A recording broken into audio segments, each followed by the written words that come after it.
Hello दोस्तों, मैं Aryan school of business advisor and founder online business workshop. मित्रों, हम बात कर रहे हैं law of all is equal. इसके बारे में हमने अभी पिछले भाग में कुछ बातचीत की थी। अब जैसा कि पिछले भाग में हमने इस बात को स्पष्ट करने का प्रयास किया कि सक्सेस के मामले में जैसे जैसे हमें सफलता प्राप्त होती है, हमारी एनर्जी या हमारी उसको पाने की चाहत घटती चली जाती है। जैसे जैसे सक्सेस हमें प्राप्त होती है या सक्सेस की इकाइयाँ प्राप्त होती हैं, ठीक है, वैसे वैसे ही उस सक्सेस को पाने की चाहत या बेचैनी हमारी घटती चली जाती है। अर्थात जो एनर्जी है वो घटती चली जाती है, ठीक है। या फिर जैसे जैसे हमें फेलियर प्राप्त होता है, फेलियर की इकाइयाँ प्राप्त होती हैं जिस फील्ड में भी, या जो भी सक्सेस हम पाना चाहते हैं उसको लेकर के जैसे जैसे हमें फेलियर की इकाइयाँ प्राप्त होती हैं, वैसे वैसे ही हमारी बेचैनी या एनर्जी या हमारी विल पावर घटती चली जाती है, एक घटती चली जाती है, ठीक है। तो क्योंकि सब बराबर हैं, ऑल इज इक्वल, सब बराबर है, सब समान इकाइयाँ हैं, तो इनके लिए चाहत भी समान है। तथा दूसरा नियम ये क्या कहता है? दूसरा नियम यानी कि ऑल इज इक्वल, यहाँ पर एक और कंडीशंस आती है कि कभी कभी होता यह है कि जैसे जैसे हमें सक्सेस की इकाइयाँ प्राप्त होती हैं, हमारी एनर्जी बढ़ जाती है, हम और अधिक उत्साहित हो जाते हैं, हम और अधिक उत्साहित हो जाते हैं और उस उत्साहित में हमारी एनर्जी बूस्ट हो जाती है। सक्सेस इकाइयाँ जैसे ही हमको प्राप्त होती हैं कि हमारी एनर्जी बूस्ट हो जाती हैं। लेकिन क्या होता है कि अब तो उससे ये होता है कि हमको ये लगता है कि जब हमें सक्सेस की इकाइयाँ प्राप्त होती हैं और उससे हम उत्साहित हो गए, एनर्जी हमारी बूस्ट हो गए, तो उसका एक कारण ये भी हम मान लेते हैं कि ये जो हमारा पैटर्न है या ये जो हमारा कार्य है या कार्य करने का तरीका है या जो भी हम कर रहे हैं, ये पास हो गया है और इसे हम रिपीट करने लगते हैं क्योंकि इससे हमको सक्सेस मिली है, इससे हमें सक्सेस मिली है। अर्थात अब हम कोई नया तरीका नहीं अपना रहे हैं, ना नया कार्य अपना रहे हैं, ना नया हम फील्ड अपना रहे हैं, ठीक है। उसको हम रिपीट करने लगते हैं और यदि और सक्सेस मिल गई तो हमारी एनर्जी और भी अधिक बूस्ट हो जाती है, ठीक है। अब जो भी हम एक्शन या जो भी चीज़ें हम डिलीवर कर रहे हैं उनको कोई न कोई तो कंजप्शन कर रहा होगा, उनका कोई न कोई तो उपयोग या उपभोग कर रहा होगा। अब उपभोग पर उपयोगिता ह्रास नियम लागू हो जाता है, अर्थात उसने उपयोग किया या उपभोग किया, ठीक है, तो हो सकता है कि उसकी उपभोग पावर भी बढ़ गई हो, लेकिन कुछ इकाइयों का उपभोग करने के बाद में तो वो घटना ही है, लेकिन हमें तो वो बढ़ता हुआ रिटर्न मिल रहा है, तो हम तो उस एनर्जी के बूस्ट होने के चक्कर में हमने तो और भी ज़्यादा बढ़ा दिया है। अब इसको आप ऐसे समझ सकते हैं कि मान लिया यदि कोई चीज़ हमको मिली, ठीक है, यदि हमको टेस्टी लगी तो स्वाभाविक बात है कि फिर उसको खाने की इच्छा और प्रबल हो जाती है, हम उसकी और इकाइयों का उपभोग करते हैं। लेकिन एक सेटिस्फेक्शन, एक संतुष्टि बिंदु होता है, वहाँ पर पहुँचने के बाद में जो भी 2, 4, 10 इकाइयों के बाद में होता है, ठीक है, उसके बाद में फिर नहीं, फिर अगर उससे अच्छी भी चीज़ें हैं, उससे अच्छी भी हैं, तब भी वो हमको नहीं चाहिए, क्योंकि हम संतुष्ट हो गए। संतुष्ट हो गए तो अर्थात अर्थात ये कहता है कि सक्सेस के बाद में फेलियर आना तय है। सक्सेस के बाद में फेलियर आना तय है, तय है। इसलिए जब एनर्जी बूस्ट हुई, एनर्जी बूस्ट होने के चक्कर में हमने रिपीट किया। जब हमने रिपीट किया, रिटर्न भी मिला, रिटर्न भी मिला, लेकिन वहाँ पर भी उपयोगिता ह्रास नियम लागू हो गया है, हो गया है, जिसके कारण कारण एक समय के बाद में फिर उसी एक्शन से हमें सक्सेस नहीं मिलेगी, सक्सेस नहीं मिलेगी, नहीं मिलेगी। अब हम और बेहतर चाहते हैं, वो और बेहतर डिलीवर करते हैं, लेकिन वहाँ पर भी हमको रिजल्ट नहीं मिलता है, नहीं मिलता है। तब क्या होता है, तब वो जो हमारी एनर्जी बूस्ट हुई थी वो फिर डाउन होने लगती है, वो फिर डाउन होने लगती है, अर्थात वो फिर घटने लगती है, घटने लगती है।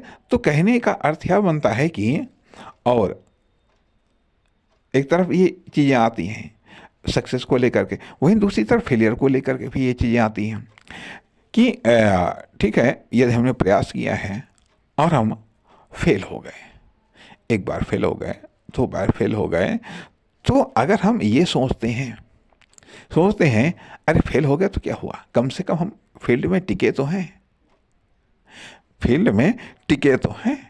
अर्थात भले ही मान लिया, आप ऐसे मान लीजिएगा, कम से कम कुछ तो हासिल हुए हैं। फेल का अर्थ है कि बिल्कुल शून्य नहीं होता है, कुछ प्राप्त हुआ है, अर्थात जो हमें प्राप्त होना चाहिए था वो हमको नहीं मिला है, तो हम फेल हो गए, लेकिन कुछ तो मिला है, कुछ तो मिला है। तो अगर इस बार में पहले प्रयत्न में हमको कुछ मिला है, तो दूसरे प्रयत्न में हमको और मिलेगा, तीसरे प्रयत्न में हमको और मिलेगा, और मिलेगा। परिणाम वो बढ़ता चला जाएगा, जब बढ़ता चला जाएगा तो इससे भी हमारी एनर्जी बूस्ट होती है, इससे भी हमारी एनर्जी बूस्ट होती है, अर्थात बढ़ी हुई एनर्जी हमारे एक्शन को प्राप्त होती है। बढ़ी हुई एनर्जी हमारे एक्शन, अर्थात एक्शन डिपेंड है एनर्जी पर, रिजल्ट डिपेंड है एक्शन पर, और एक्शन डिपेंड है हमारी एनर्जी पर, एनर्जी पर। तो प्रत्येक लेवल पर, प्रत्येक स्टेप पर, प्रत्येक एक्शन पर एनर्जी की समान खपत होती है। ऑल इज इक्वल नियम कहता है कि प्रत्येक एक्शन पर एनर्जी की समान खपत होती है, और प्रत्येक एक्शन पर एनर्जी की खपत होने के साथ एनर्जी घटती चली जाती है।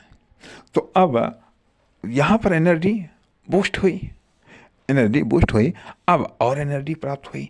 जब और एनर्जी प्राप्त हुई कि आगे कुछ तो मिले सक्सेस हमको, भले ही वो पूरी तौर से सक्सेस न मिली, अर्थात ये पॉजिटिव धारणा है, ये पॉजिटिव धारणा है। पॉजिटिव धारणा ये कहती है कि ठीक है, हमने एक टारगेट लेकर के हमने एक्शन किया कि हाँ ये इतनी सक्सेस मिलेगी, इतनी सक्सेस नहीं मिलेगी तो मतलब इतनी सक्सेस हमको मिलनी चाहिए, इतनी सक्सेस को टारगेट करके हमने एक कोई एक्शन लिया। अब या तो वो उतनी सक्सेस मिलेगी, अरे तो ठीक है, या तो उससे ज़्यादा मिलेगी या उससे कम मिलेगी। यदि उससे ज़्यादा मिली तो हमारी एनर्जी बूस्ट हो गई, और यदि उससे कम मिली तो हम ये सोचेंगे, नेगेटिव धारणा तो ये कहती कि हम फेल हो गए, ठीक है, लेकिन पॉजिटिव धारणा ये कहती है कि नहीं, कुछ तो मिला, हो सकता है कि हम और ज़्यादा फेल हो जाते हैं, लेकिन और ज़्यादा फेल ना हुए।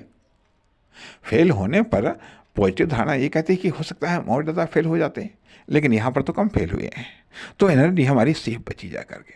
अर्थात ऑल इज इक्वल एनर्जी के सेफ्टी पर फोकस करता है, एनर्जी को हम सेफ कैसे रखें, और अगले एक्शन के लिए एनर्जी की उतनी ही मात्रा कैसे डिलीवर करें, क्योंकि रिटर्न या सक्सेस या रिजल्ट एक्शन पर डिपेंड है, और एक्शन एनर्जी पर डिपेंड है।